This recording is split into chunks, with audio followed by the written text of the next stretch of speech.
Now to the new protest overnight in the city of Sacramento as new questions are swirling about the police shooting of Stephon Clark, who was an unarmed black man killed in his grandmother's backyard. Here's the big new development. Clark's family has released the results from an autopsy, which they say may contradict the official police account of the shooting. Meanwhile, we're seeing this graphic new video in a different police shooting in Louisiana. And ABC's Zachary Quiche is in Sacramento covering all of these developments for us.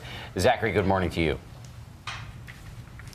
Yeah, Dan and Paula, two deadly shootings, each unique, but there are some similarities. One, no officers have been charged. And number two, the families of these victims and other folks in the community say there's got to be a better way. They tell me enough is enough. It's hard to watch. Don't you move, I'm gonna shoot you in your head, you hear me? The arrest of Alton Sterling, frame by frame. It's captured on this police body cam footage that was just released nearly 2 years later. Don't you move! All right, hold up, man, you hurt my arm. It happened in July of 2016. Alton Sterling was outside of a store in Baton Rouge selling homemade CDs. You can see his hands are up. You can hear cops shouting orders. They tackle and tase Sterling. When he mentions he has a gun, Officer Blaine Salamone shoots. 92 seconds after the incident began, Alton Sterling is dead. Friday, the police chief fired Salamone and suspended the other officer.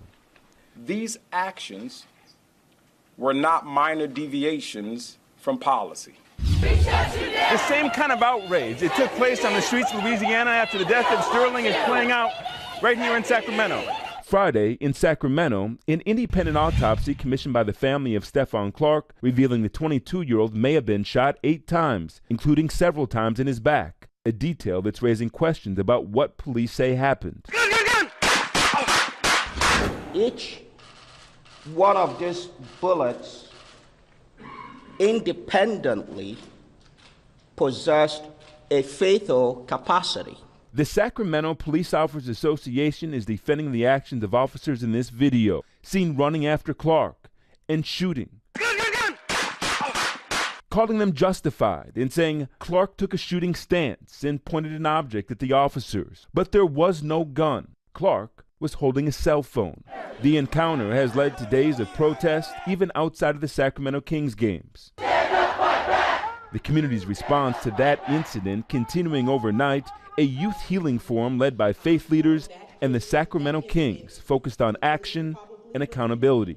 What's the collateral damage on a person when they see people that look like them and their lives are being devalued time and time again? Trauma, deep trauma. Dan and Paula, they have begun to initiate the healing process here in Sacramento. The protest last night can be described as passionate, but certainly peaceful, and we expect more of the same today. Zachary, thank you. We appreciate your coverage. Zachary Quiche in Sacramento.